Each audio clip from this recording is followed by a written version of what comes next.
The global insurance industry is more than a market. It's a movement powered by 3 million professionals around the world.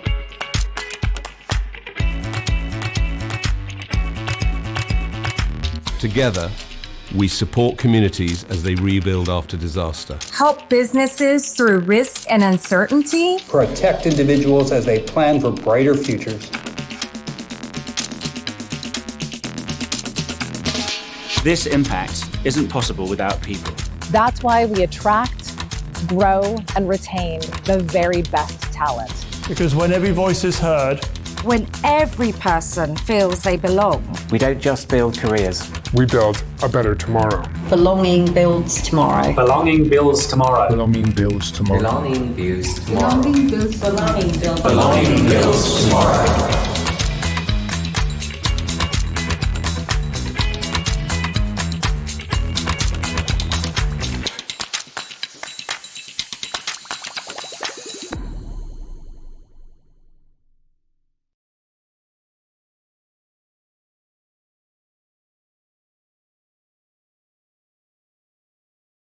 Before we talk about today's topic, I'd like to remind everyone in the audience that Dive In is a global movement historically rooted in the insurance sector dedicated to fostering workplace cultures where talent can thrive.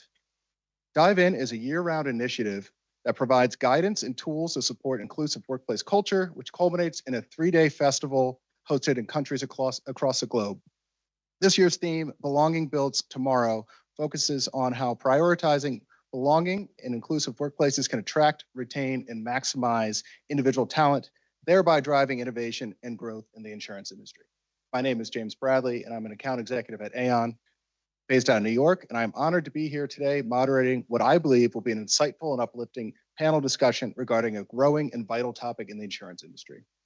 With me today are Sue Davies, Chief HR Officer at Markel, Professor Teresa Chan, Director of Masters in Insurance Management at Columbia School of Professional Studies, and Nikki Hall-Jones, a veteran consultant in the insurance industry. In recent years, the insurance industry, like many others, has made visible strides towards inclusion, yet these efforts risk falling into the trap of tokenism, the superficial inclusion of individuals from underrepresented groups where diversity is present in appearance, but not in substance or influence. Tokenism is more than just a missed opportunity. It can undermine trust, stifle innovation, and prevent organizations from benefiting from the richness of diverse perspectives. True inclusion is more about moving beyond checking the box. It means cultivating workplaces where every individual feels they genuinely belong, the voices are valued, and the unique talents are recognized. This shift isn't just the right thing to do, it's a strategic imperative. Companies that prioritize belonging are better equipped to drive innovation and growth in a rapidly evolving insurance landscape. Today, our panel will explore how we can build these authentic cultures of inclusion. We'll highlight strategies for standing out from the crowd, approaches to navigating challenges, and the vital role of networking and mentorship. Our goal is to spark actionable ideas for moving from token gestures to meaningful change so that everyone, regardless of background, can thrive and contribute to our industry's future. As a reminder, the views and opinions shared here today are of those of the individuals and not necessarily the views or the policies of their respective firms or organizations, unless otherwise indicated. With that, I'd like our esteemed panelists to provide a quick introduction, starting with Sue to my left. Thank you, James, and delighted to be with everybody today. Sue Davies, I'm the EVP and CHRO at Markel, based down in Richmond, Virginia. So Markel is a Fortune 300 insurance and financial holding company.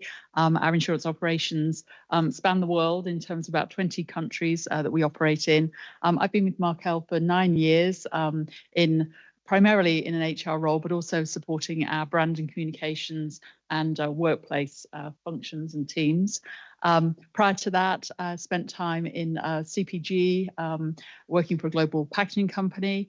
That's how I landed in the US. I always confuse people when I say Richmond, Virginia, not Richmond, London, in terms of where I'm based. So sorry if the accent is confusing, but yeah, 13 years in a global packaging company, worked briefly for CarMax, and also spent my early career with AstraZeneca. So lots of experience that I'm looking forward to sharing with you today.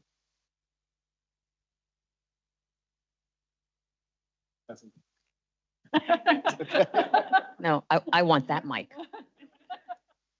Hi, good afternoon. I'm Teresa Chan. Thank you very much for having me here this afternoon and for you to be here with us.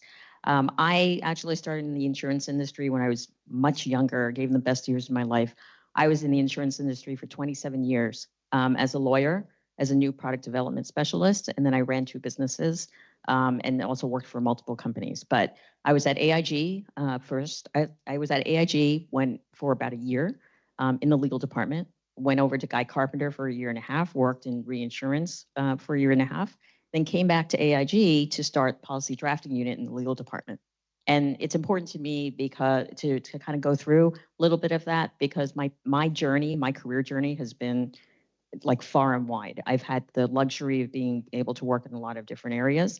And what happened 6 years ago was I landed at Columbia University to start a master's in insurance management program. So I'm bringing all 27 years of my experience as well as my knowledge to the program itself.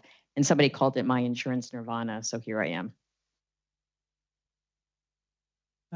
Thank you, everyone. Thanks for being here. Thanks to Dive In for this invitation. Nikki Hall-Jones. I have the luxury of spending the last 30 plus years of my professional career at the intersection between banking and insurance. Started my career at JP Morgan as a research analyst and most recently held the title of client engagement leader at WTW. Beyond my client work, spent a good part of my career also advancing inclusion, leading company ERGs, mentorship and sponsorship programs, and speaking at industry forums like I am today. And with that, why don't we dive in? So, Sue, starting with you, before your time at Markel in 2016, and you just highlighted all of this, but you led the talent management team at CarMax, had a variety of roles across HR, strategy, and marketing across Europe and the US. Not to mention your coach, a mentor, and a mom of 3. Fair to say you have diverse experiences across industries and geographies. So let's open the panel discussion with a relatively broad question. Many companies implement diversity initiatives for a variety of reasons beyond compliance. If you could briefly summarize, how would you define a successful and truly impactful inclusion program? Yeah, James, thank you for starting there. And as you say, I've been lucky enough to have a variety of different experiences across industries, across geographies as well. And I think there are a few sort of universal truths that I would point to in terms of what creates success, what creates impact. And I think I'd start by saying I think it's really critical that inclusion efforts are really tied to the company purpose, the company values. I think there's a lot in this. I'm sure we're going to talk quite a lot this afternoon about just something that feels very authentic and real to an organization is definitely critical. So I think, when I think about Markel, we have what we call the Markel style. It is some principles and values that were codified back in the 1980s about how we operate the company.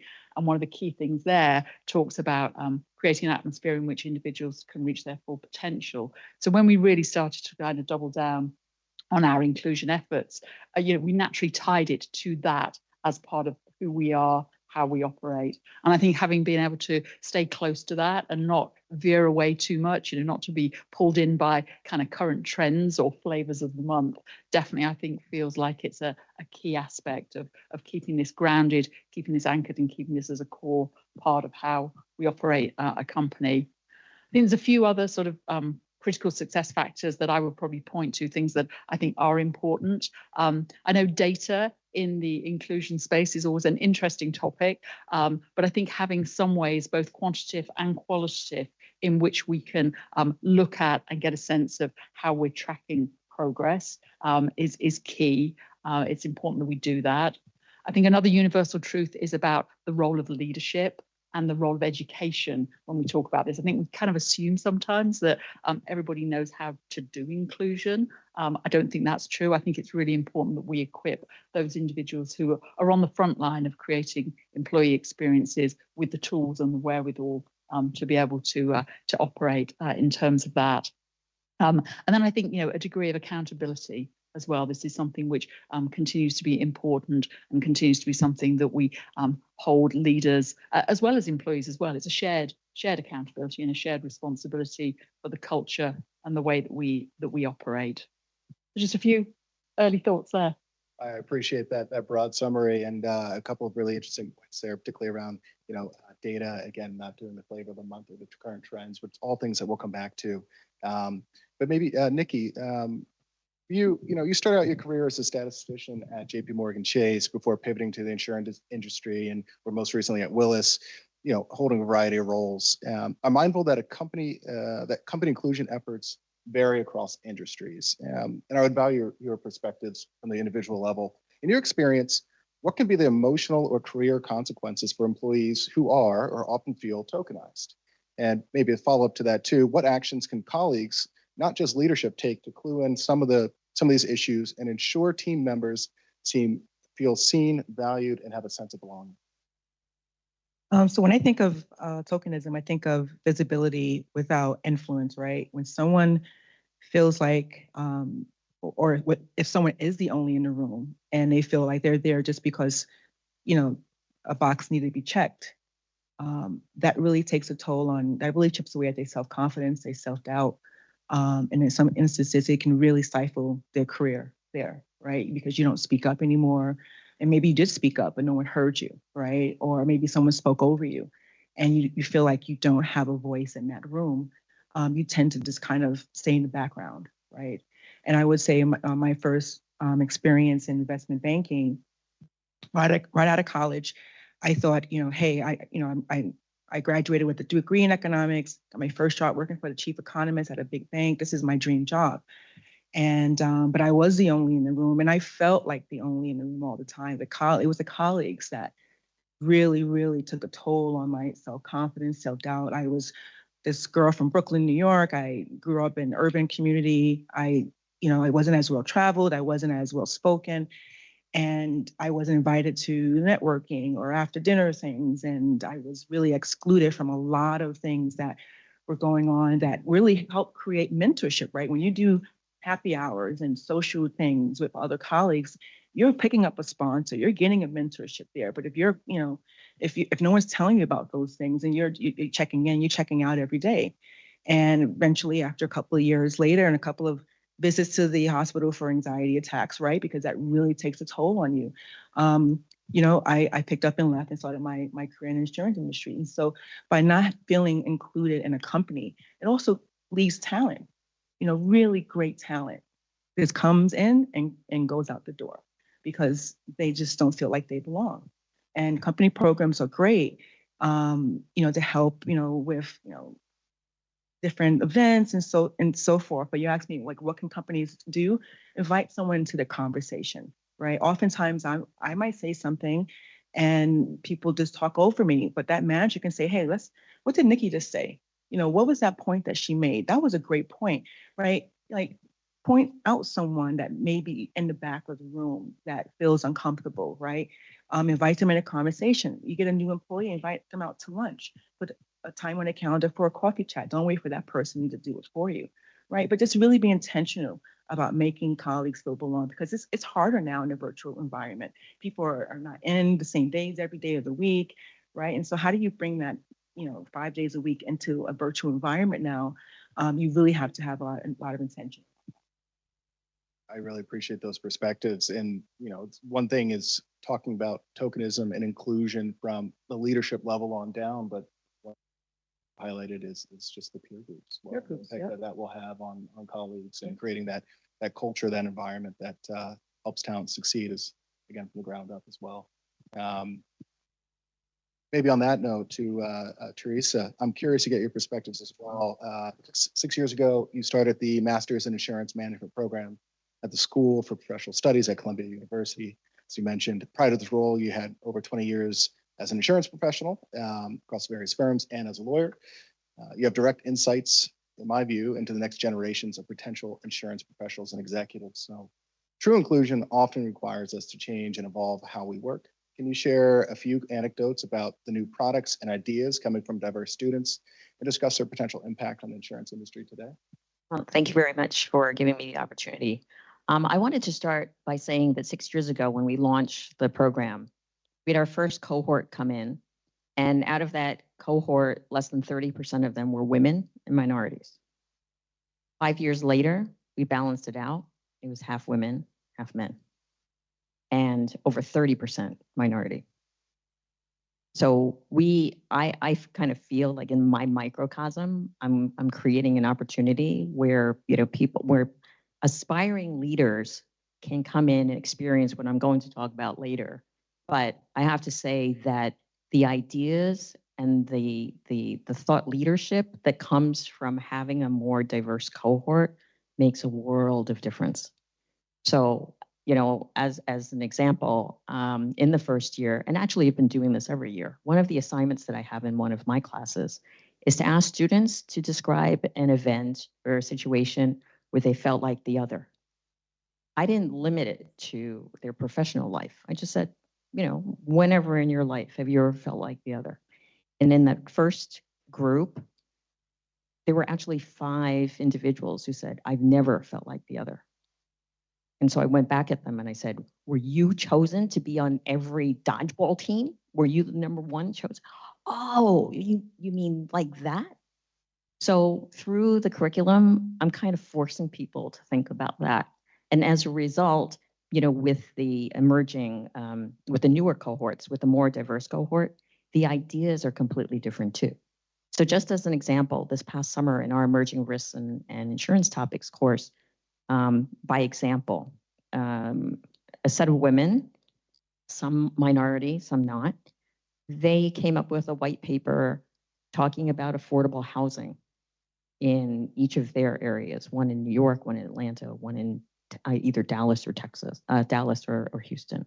So their whole premise was putting more power into the people and coming up with insurance-related ideas, financing-related ideas to come up with a community-led, risk mitigation system, right? But it came from their experience as children who grew up in, urban areas and seeing in some cases, seeing the blight, and in some cases, seeing how people were trying desperately to get out. And all of their ideas came from those experiences. So when you have people who have had them, then they come up with more, unique ideas. We had another student who is working on how to bring capital, venture capital, or otherwise, to small businesses, minority-owned small businesses. So that's going to be a focus of one of the other projects that they're going to work on. And then another student is a refugee from Somalia. And she came in 16 months ago and said, I want to work on a project to bring parametric insurance to the agricultural economy in Somalia. So she is in the throes of that right now. But see, so I think that by demonstrating that evolution of our cohort and the representation in our cohort, we are seeing a lot more social issues being addressed with insurance, as well as partnerships with, investment bankers, investors, as well as the government.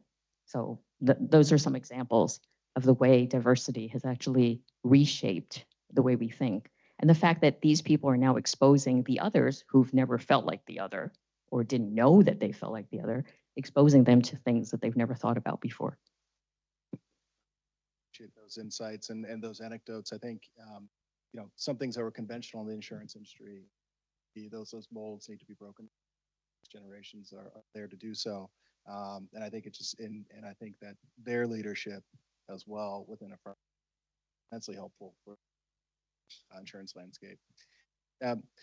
Maybe, a couple things, Sue, that you hit on earlier around data, accountability, benchmarking, things of that sort. As companies look at performance, KPIs, valuation, employee development or advancement, what can the individuals do to stand out for management, noting that we're accountable for our performance and for contributing to an inclusive environment? What role does allyship play, sort of tying into Nikki's comment around mentorship and finding a champion? I mean, I think it is key. But let's start with the individual kind of accountability and responsibility, because I think that is important. And I think when we think about development, again, certainly my experience has been that, helping individuals take responsibility for their own development, their own careers, encouraging and providing, as I said earlier, that idea of this atmosphere where you can succeed. But I mean, I think you need to really give people those opportunities. We've done a few things recently.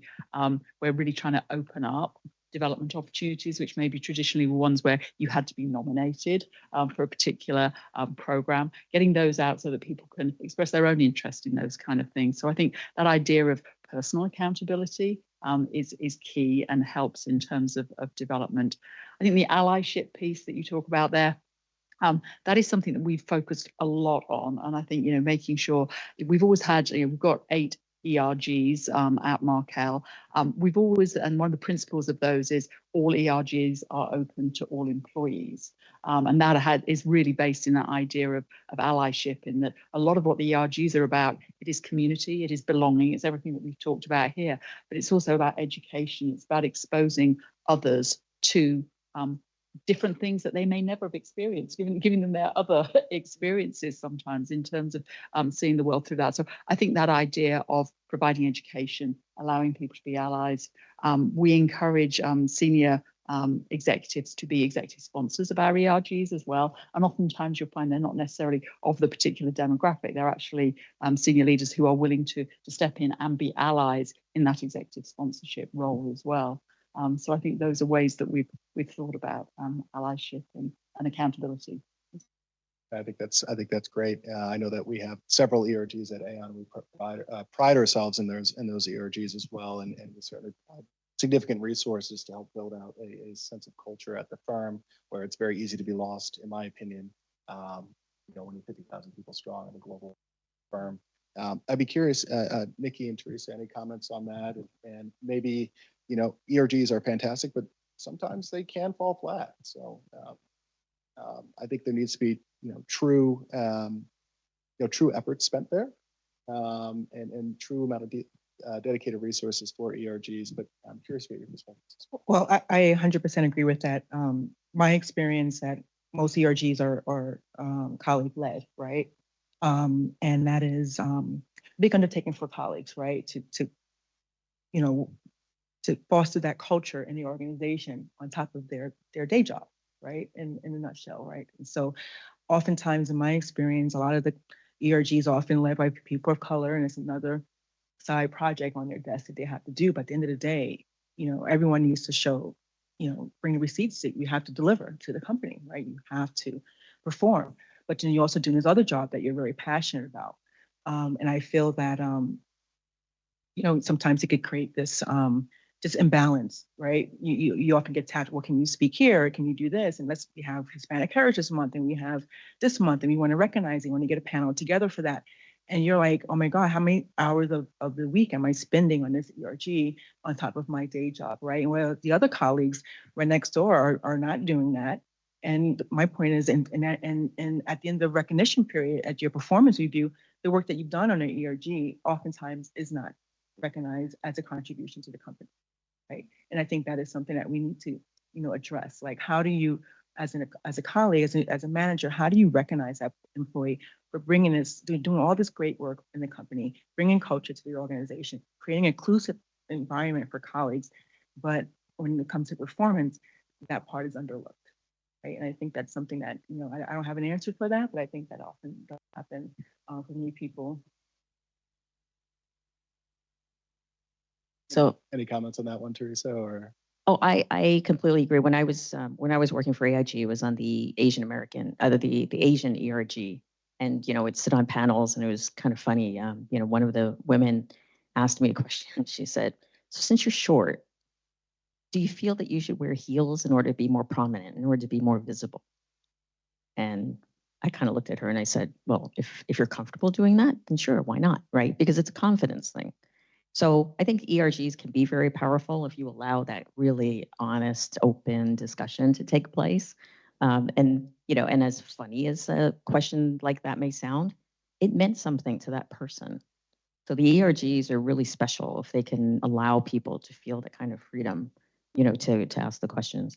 I'm going to talk a little bit. I'm going to take a little segue into what I do beyond calling out my students and calling them out as, not understanding what being the other means.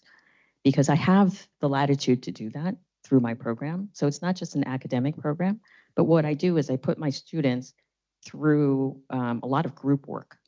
And when they enter and they come into orientation, I tell them, no matter how many years of experience you have, which they have anywhere from like 2 to 30 plus in some cases, I say, leave your egos at the door. You are now all the same. And then we put them through, all of this work where they have to learn about each other. They have to recognize each other's strengths and weaknesses. They actually have to learn how to become allies for each other, because when they come from all different, walks of life, they're now, despite the fact that they've come from all different walks of life, they're now sitting there as equals. And for some of them, it's kind of interesting for them to feel like what it's like to be equal. And so we're saying you are not to intimidate other people. You are to try to boost and elevate the people who are on your teams, and we don't care how much experience you have. So in my little world, I'm kind of forcing, leaders and future leaders to think about that, so they can actually go through the rest of their careers knowing that they've gone through that experience, of being a token, perhaps, right? Of being just the other. So that's what we're kind of doing. And I think that in the short term, being able to create environments where you can kind of level the playing field for a little bit would kind of help people understand how you feel. If you're, if you've ever felt like a token, I certainly have. I'm short, I'm Asian, female, so whole bunch of those. But I think that at the end of the day, that when they go through that experience, then they understand better how to be a better ally, right? And also be on the other side of it, where they see how other people are allies to them. I love that approach, and thank you for taking that little reverse mentorship in a sense. Oh, absolutely. I really appreciate that, and I think it kind of gets into the next question I'd love to ask, and it's a hard one to ask, but I think your approach here is very helpful. It might be a quick answer, but when an organization embraces authentic inclusion, what does it feel like for an employee walking on their first day? I think preparedness is very helpful walking into that, but if you can comment, what's one thing that whether it's a current company, former company, has worked on to help ensure individuals feel a true sense of belonging? Whether that's for you, Teresa, for Sue, or Nikki, any thoughts there?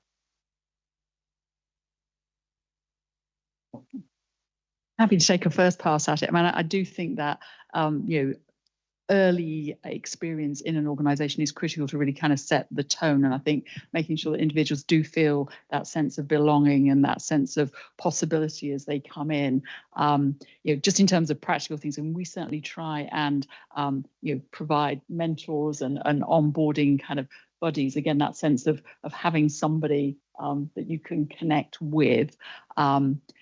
We do survey, week 1 and then about 5 months in to get a sense of how folks are doing, and we get pretty good satisfaction scores in terms of that. But that also allows conversations to take place if things are not going right, and that you can course correct early on. I do think the ERGs and just other community activity can help as well. So our inclusion efforts are just one of a number of different pillars that we have: well-being, recognition, and community engagement. And when we say that, that's more our sort of philanthropic outreach, not-for-profit, volunteering, things like that. So I think giving employees different opportunities to connect with different parts of the organization, as well as their own immediate team. I mean, we come back to that critical role of the leader and the manager in that early employee experience. But I think, one size is not necessarily going to fit everybody with this. You've got a whole diversity of different individuals, and what might equal belonging for each of them may look quite different. So I think, again, not having a one size fits all answer, but giving a different range of opportunities, community connections, folks that they can be engaging with and involved with, is all part of that inclusive culture. And I appreciate that. And I'll pick up on, the first comment you made around surveys and getting employee sentiment feedback, things of the sort. I think that's, invaluable for a company to have for their employees, and to follow up on those as well, not just have the survey, get the data and move on, but actually have some insights and take some action on the behalf of, on the back of those, in the short, medium, and long term. I guess one of the other questions I had here was, what are some indicators to say if you do take a survey and perhaps nothing changes, but what are some indicators that an organization's efforts are starting to feel transactional, right? And what steps can employees or leaders take to build a culture of genuine inclusion rather than, as you said earlier, checking the box?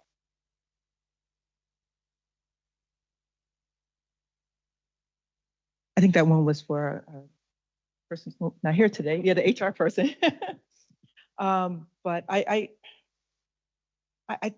me personally, I think it boils down to the people and the organization, right? How does all this that we're doing from trickle down to the colleagues? And I always tell this story. When I interviewed for WTW, it was on Halloween Day before COVID, and everyone was dressed up. And I was waiting in the lobby, and I saw these people walk around in different costumes, and I heard this buzz and this energy, and people were smiling and having fun. I said, "Oh my goodness, I want to work here, right?" And my first day was in January, and around Martin Luther King's birthday, and I saw all these signs up for events that were taking place in his honor and things like that. And I was so proud to work in an organization that had this kind of buzz and this energy that was really going to foster this inclusive environment. But I think, managers have to really trickle down cultural dexterity, right? Embracing differences across people, embracing working across your line of business, right? That's all going to help you in the long run. And I think without that fostering, people are still going to have these silos and feel not included. And I think that's very important, for why we're here today.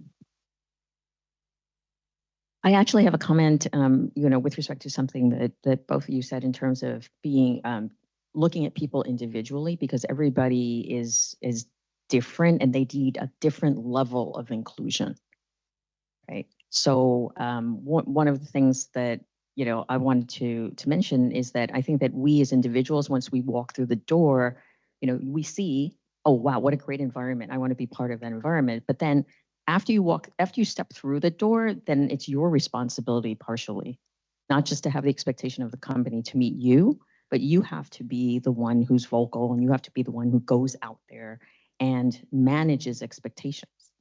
Right? Not necessarily just exceed expectations, but manage expectations. Because if I'm walking in an Asian woman, everybody thinks that I'm good at math. I'm not. Right?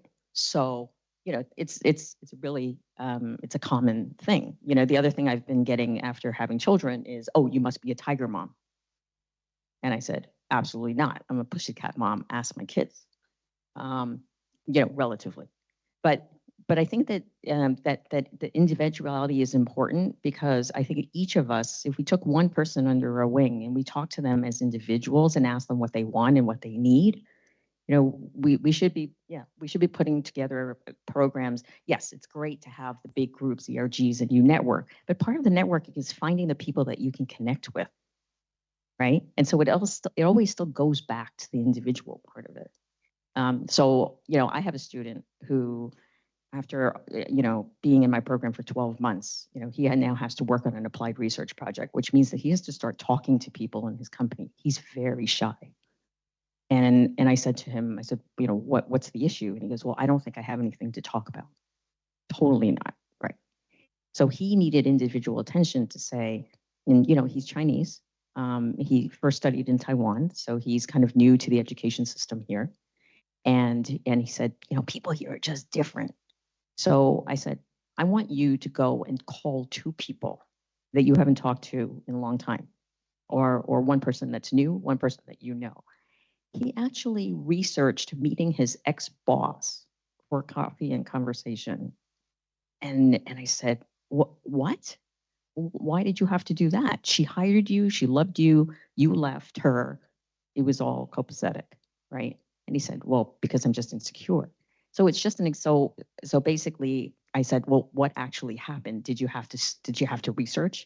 And he goes, oh, I didn't. The conversation was very free flowing.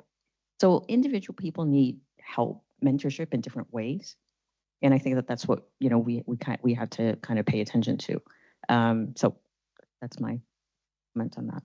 I greatly appreciate that. And it kind of flows into the last question I wanted to ask. And I think maybe it'll be a bit redundant here, but maybe summarizing the conversation we've had thus far. We all know the insurance industry moves incredibly slowly. It's and relative to other industries in particular. I would also say that about inclusion efforts within the insurance industry. But thinking ahead, and I think we've talked about some of this, but what is essential to ensuring that your inclusion efforts as an employee, manager, executive are not just short-term projects, move beyond checking the box to creating lasting cultural change? And I think, Teresa, you highlighted as well, is who are the most critical partners in making that happen? Yeah, I mean, I'm happy to jump in on that one. I mean, I do think this is a long game. I mean, I think having that long-term commitment, and I mentioned earlier, I mean, I think you have to be very careful almost to not just go flavor of the month or, throw an odd program in here or something there. This needs to be much more integrated and really thinking about the way that you run the business. So from the way that you're recruiting, the way that you're developing, the way that you're supporting and building leadership capability, it needs to be much more integrated into all of those different aspects rather than just being, again, a sort of standalone or a separate program or piece that you just do to kind of like tick a box, as we said earlier. I think in terms of partnerships, I think everybody has a part to play in this, but I think leaders and managers are key. They're key to developing that inclusive culture, to making and assessing where individuals are and the support and help that they need. So I think they're key. Certainly, I know in our organisation, our HR business partners play a key role. Our ERG leaders play a key role. We spend time with them. We have a D&I steering committee, which also helps support. So I think having an ecosystem as well, and again, that's something that can evolve over time, but you have different players and different partners. And then, we've also selectively, obviously involvement with something like Dive In and everything, the education that comes through that. We have a partnership with NIA, which has been an important piece for us to, double down working with our Black engagement at Markel resource group. So that's something that came through their work as well. So again, I think just having that authentic, genuine, intentional way of thinking about this, but very much as an integrated part, not as a bolt-on or as a trend flavor of the month type of activity. I would echo everything you said, and I would just add on accountability, right? I mean, how do we, what is the time frame? What is the measurable outcomes? And I think oftentimes we say, yes, this is going to take time, and we don't put metrics behind it or any data behind it, or we look at the data, or we don't really talk about, okay, what do we want to achieve in 2, 3, 5, 10 years, right? And I think that is important, and that's going to help us, hopefully, or whomever, leap a little faster, because it can stall, as you've mentioned before, right? Current environment, other factors that are happening, things is all of a sudden kind of going autopilot, right? You don't increase your partnerships, you don't really take a holistic look at what your program is doing. I mean, we all go to career fairs. Are we pulling in the right talent from these career fairs? Are we, are we, what's the retention rate on our colleagues that we are pulling in? What is the data telling us, and how are we looking at that? I think adding that element to whatever we're doing is key, so that we can make, continue to move forward. I think that my role is now, having been in on the corporate side and having seen what goes on and all of the progress that's been made, I'm taking on the mission through my program to push through students who are going to be our future leaders, who are going to be able to take the experience that they get from my program and kind of farm it out, into the work world. So that's my, like, the infiltration, right? The infiltration of those people. I think that we will get to the metric that we can use, I think, to measure whether or not we've been able to embrace everyone is when we get to the point where, as individuals, we've managed expectations and have other people have higher expectations of us. And then as a company where we now expect these people who were thinking that they were outsiders, thinking that they were tokens, that once we reach the point where we have expectations of them like everyone else, then we've kind of resolved the problem. It's great summary and a great piece of information there. I think, look, I would echo all of those sentiments, particularly and everything. You know, you got to come in with that organization or partnerships with or Tanaya, for instance, Emraya, I can't exist to have these sort of, if you're you in the same way in the way. I'm a bit mindful of time here, and I think I asked maybe one or too many questions, but we've got a Q&A session here, which we can open up to the audience as well as the virtual audience. We have one question in thus far. Anyone in the live audience here have questions? Or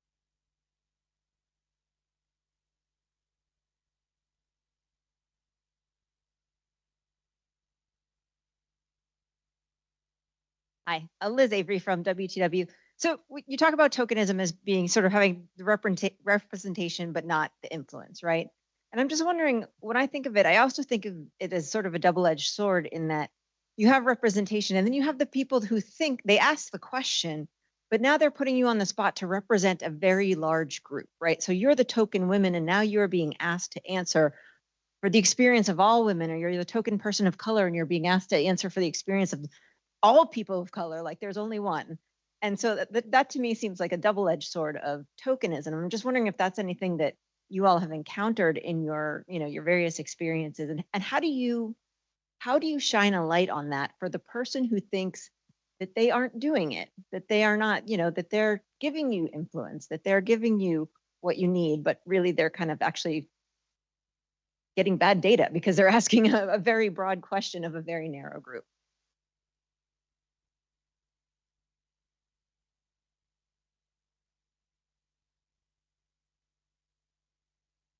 Oh, then you should have just said Tiger Mom. Tiger Mom, I'd like to ask you a question. Well, that's the whole thing about individuality. I think there's been a lot of work that's been done in progress that's been made in a very broad scale, across, corporate culture and all of that. But I think that the change has to have, I happen to believe it has to be more grassroots. So when somebody, does ask me a generic question like that, it's, we all have different upbringing, and that's part of the challenge. The part of the challenge is for each of us to go and find out what that individual is all about. And I can speak in generalities, but I also listen to a lot of other people, who are in the same boat, and I've actually organized them unofficially. So for those of you in HR, don't rat me out. But I created, groups where a lot of women, so let's talk about in terms of women who come to me and say, oh, I was just in this meeting and somebody said something to me that I didn't have a good answer for. And then I walked out of the room and I said, darn, I did have a good answer. I want to go back in there and tell them. So what I did was I started a little bit of like a lunch and learn, like a lunch at club, unofficial. And I said, okay, I selectively chose the people who were like in the group.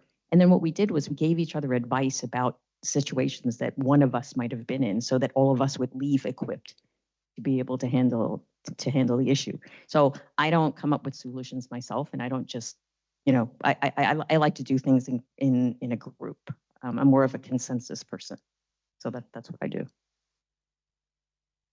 I'll just add, it is as representing African American women, being the only, it is an extra weight on your shoulders, right? Because if you feel like you fail, you're failing for others who may follow you. And I would add that. I've long career, 30 years, started my career in the 90s. And so it was a different environment then. People can say things that you can't say now that HR would, obviously take action on. They didn't take action on before. So I've been through my share of microaggressions, things that people have said to me that, you go home and honestly, you just like, my husband and I wouldn't even say anything. He just knew that what kind of day I had, right? But it is a huge weight on shoulders to feel like, you're representing a community, and that if something happens, that is going to reflect, more people in the organization, right? But, when you succeed, it is even greater, right? And so, you hope that more people follow in your footsteps. I think the only other add I would say is I think, when you're talking about how do you maybe help individuals who aren't seeing some of their own kind of blind spots in terms of, I've asked someone, so I've got all the answer. I think it is partly the piece around, that is only one aspect of and one person's perspective on it. I think, encouraging to do broader listening tours. We really try and get our leaders out into the organization. If they're going to an office, to sit down with a group of 6 to 8 individuals who wouldn't normally get the chance to talk with some of those senior leaders. Use the ERGs. We've used them as like almost focus groups for some things as well. So, and I think there is some power in that collective. So individuals aren't feeling as, out there, I'm the single voice kind of thing. So I think continuing to encourage leaders to look at voice of employees in as broad a context as possible. So that would just be. Got 1 or 2 questions online here, and I think it ties in with what we've been chatting about a little bit, particularly Nikki's comments. But if you feel like a token, what tips do you have to move forward? I think this ties in with some of our accountability and conversation, but curious to get more thoughts from the panel. Yeah, I echo what you said earlier, right? You really have to find your people in the organization. Maybe you're the only in your group, but you're not the only in the organization, right? And so you got to create your tribe, right? That you can talk to, group chat, whatever the case may be, right? That you can, when times are tough or you have a moment, that they're there to support you. And I think that's very powerful, to have in an organization. Every organization I had folks that, we weren't all in the same office, but we were, we had a group chat and we would talk and we would cheer each other on. We were champion wins or whatever the case may be, right? And so you really felt like you had, a great support system. Again, you really do have to be accountable for your own success, right? But that comes with time in your career, right? So someone 20-something is not going to have that right away, right? Right now, I don't care what people say about me, right? But I did when I was in my 20s, right? That kind of experience happens over time, and so when you're younger in your career, you really have to seek out mentors and others that kind of help guide you. But when you're a little bit older in your career, yeah, I don't care anymore either. I would echo those sentiments. I find that, again, I mentioned a large firm like Aon, finding that champion is incredibly helpful. You want somebody who can share in the same sort of sentiments with you, provide you with some professional advice, and just give you a safe space to be yourself. Somebody who's done something, who's of a level that you admire, and say, look, I might be going through this. How did you navigate it?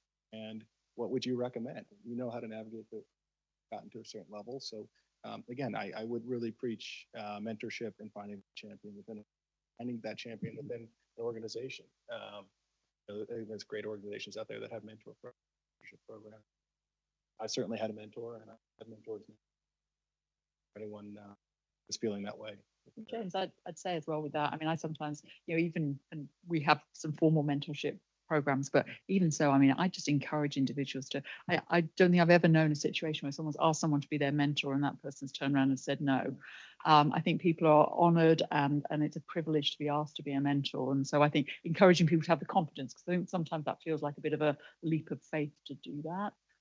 But I think, identifying someone and then just having the confidence to go and ask, because I think a lot of folks, and speak personally, I mean that giving back and paying it forward, that's an important part of the role. And so encouraging people to have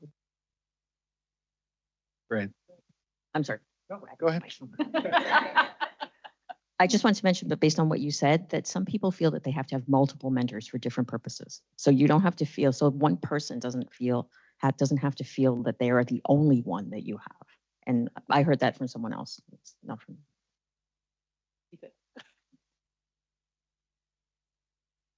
So slightly different question here from the online audience. How do you continue, and you being vague, how do you continue to educate companies and individuals on being inclusive? Maybe we can come back to that one and think about it for a minute, but sure. Yeah, I mean, a couple of things that come to mind in terms of that. I mean, I think it does, and I said it earlier, it needs to be continuous. I don't think this is something that you, again, one and done, or, as we used to say, you sheep dip everybody through an inclusivity program and then you think that's it, and tick the box and move on. So I think, weaving it through, leadership development programs, curriculum. Again, a lot of the ERG piece that we have has an education component to it. So I think that is key as well. So I think, making sure that you're continuing to do that. I mean, even as we headed into Dive In this week, we actually did for our people leaders a session which was more about kind of just the realities of inclusive leadership, and just reminding people. And again, some of this is not rocket science, but having it out and in front of folks on a more regular basis rather than, again, a one and done. I think that's a key part of this. Yeah, I think encouraging, my students to, and the people that they're working with, to try different things and take that, take what they're learning in the classroom and kind of pushing it out there. So that's part of the way that we're educating, because they're going back to work and they're talking to people about what they're doing. And they're talking about how they were put in a position that they never been in before. So that's something new, that's fresh, right? Because not many people talk about that. Not much to add. I would just say that my experience, the ERGs filtered up to someone else, right? And oftentimes colleagues that were part of the ERG would come to the leaders, and we would filter that up to whoever's leading the group, right? More senior leadership. And they acted on that, right? And so be that filter, listen, and just be agile, right? When it comes to things that you want to do, whether it's a new partnership, hey, they just created this new partnership. Well, tell me more about it, right? Listen to what your colleagues are saying, and if it makes sense, try it, right? If we had a couple of new ERGs form, Jewish community ERG, and an Asian Pacific ERG, kind of based on a need over the past few years, right? And started off as a small, teams community that eventually came into something larger. So, I would just say, listen to what your colleagues say, and if there's new ideas, that they're the ones that, that's me. Thank you for that. Any questions? Oh, in the back here.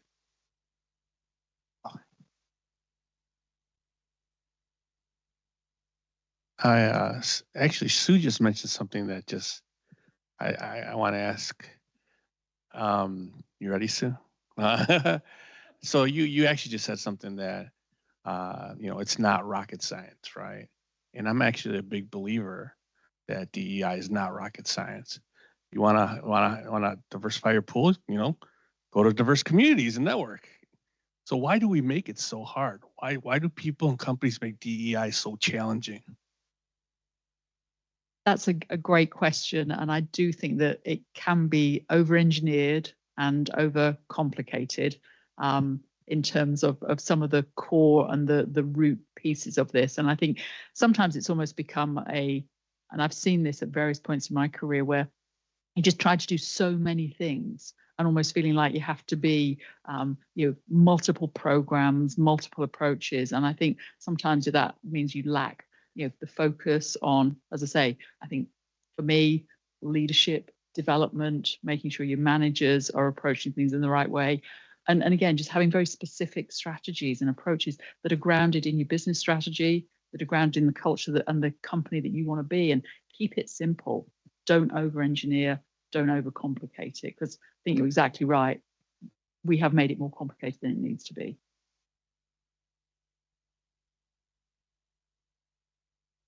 No, I don't. I think that we've got one more question on here from the virtual audience, and I think that your answer sort of dovetails and covers this a little bit, but we mentioned it briefly that it's become an increasingly polarized environment, particularly in the U.S. as it relates to DE&I. How do you think we should navigate these changes? And I think some of the responses thus far is, let's not overthink it, right? This is an evolving sort of conversation. I think there's plenty of ways that individuals within the firm can continue to address this on a sort of not just a social basis, but a company-sponsored basis as well. But any additional thoughts? Yeah, I think it's maybe a little bit where I started, which is I think, if you ground this and you stay true as an organization, as a company, and as individuals to who you are and what you believe in, and what's kind of based, as say, in some core principles, some core values, and keep that running through. I think that serves us well in terms of this. So that would be my advice. I think that even with the even if we talk about the removal of the moniker DEI, I think all of us already know what we have to do. So I think we just have to continue doing it. Nothing else to add there. It is a situation where it's hard to figure out what's next and with this term, but removing it, I think at the end of the day, everyone knows, like you said, having an inclusive environment, it's at the end of the day, is going to create better outcomes for the company, right? And so I think most companies are still, going with their beliefs as far as what they're doing internally with talent. So. Perfect, thank you. Any other questions from the audience before we wrap up? Got one more? Yes.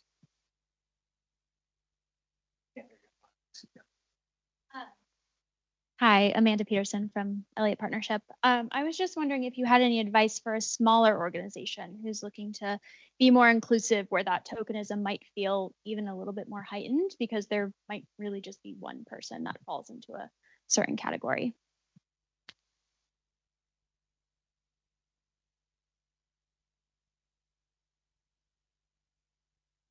Well, we had an ERG called the Multicultural Inclusion Network. So, it doesn't have to be a specific, it can embrace all cultures, right? And that could be a start where you celebrate all cultural events and have a way that everyone could, again, go into that term cultural dexterity, right? Have that cultural intelligence of other colleagues in the company.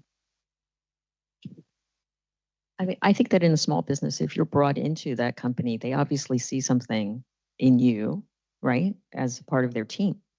So that person should be leveraging that to allow the others on the team to get to know them. And again, manage those expectations that I'm more than what you see. I have so much to offer. So in a way, it's a little bit easier for them to be visible, right? The way everybody else is looking for visibility.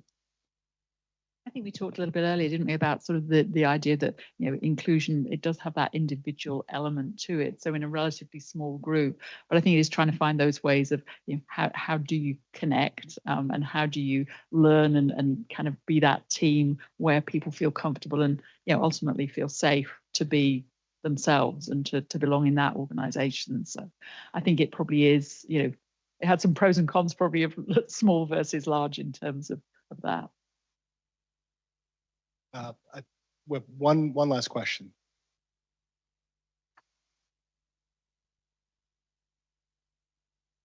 Will Thompson from WTW. So my question is kind of going towards what Nikki was saying in reference to leaders on an ERG and kind of not having an incentive really to be a part of that ERG.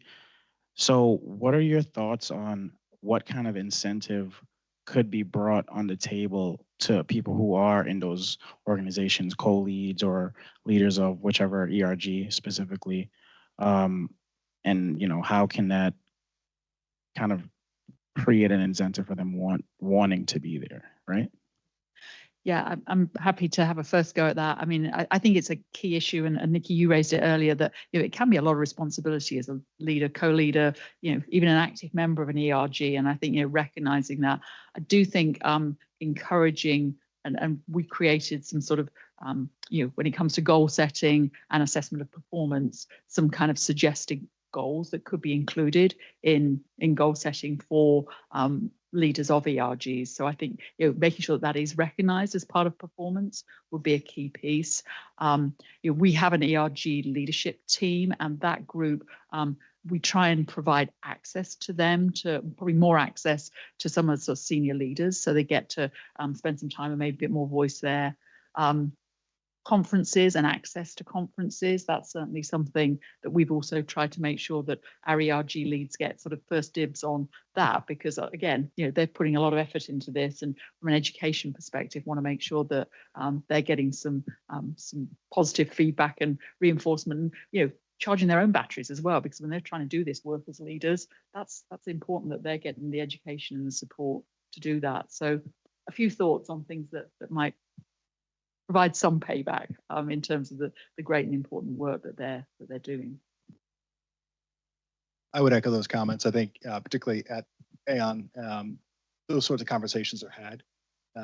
We call it our 3x3 or 4x4, depending on what year it is. But we have those conversations around our cultural, let's say, the value that we add to the culture at Aon. And it's rewarded in visibility, access to senior leadership, access to conferences, events, things that you otherwise might not have. So I think, for now, whether it may not be the most tangible result, but visibility within a firm is very powerful.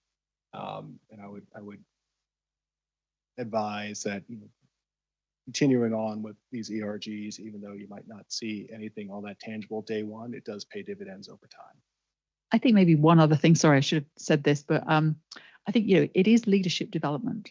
So individuals who are stepping into these roles and stepping up to these roles, I think, the initiative that's being showed, but also it's developing your organizational skills, your delegation skills, your leadership skills. So I think then when you're starting to look at succession planning, and it's certainly something that I try and make sure folks are recognized for that, and that is part of their own development as well. So peace.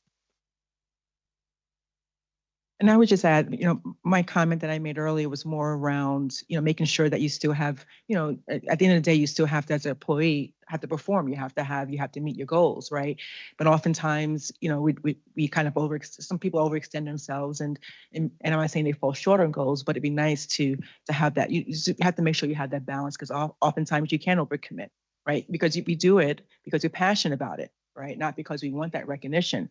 This is an area of something that I want to help lift other people up, right? I want to create this culture in this organization, and you can constantly say, yes, I'll do it, and all of a sudden you're up to midnight because you're still doing that work and you're still doing that work. So my point was only about this: make sure you have that balance as an ERG leader, right? And delegate, right? Like you said, give someone else that visibility. Hey, can you work with this project on me, right? And that's a great way to help you balance that leadership role. Anything else to add, Teresa? Perfect. Well, I want to say thank you to our audience, both in person and virtual, and thank you for our esteemed panelists. I think it's been a great conversation.